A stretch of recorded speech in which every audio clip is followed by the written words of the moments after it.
14 मेच्या रात्री 7 वाजण्याच्या सुमारास वडिलांनी आपल्या ऑटो चालक मुलाला फोन करून घरी जेवण करण्यासाठी बोलावलं।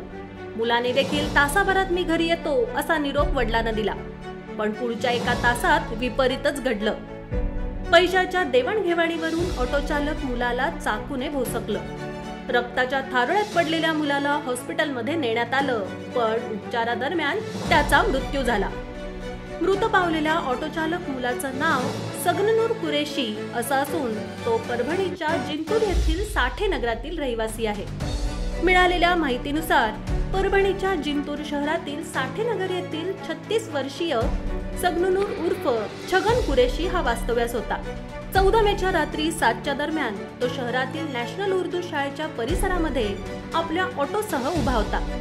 त्यावेळी त्याचा 31 वर्षीय चुलत भाऊ अलीम कुरेशी आणि चुलत भावाचा 32 वर्षीय मित्र अमजद कुरेशी हे दोघे तिथे आले। तिघांमध्ये पैशावरून शाब्दिक चकमक झाली। बघता बघता शाब्दिक चकमकीने उग्र रूप धारण केल्याने तिघांमध्ये हाणामारी सुरू झाली। यातील आरोपी अमजद कुरेशी याने सगनूर उर्फ छगन कुरेशी याचे हात धरले आणि अलीम कुरेशी याने धारदार चाकूने त्याच्या पाठीवर प्रहार केले।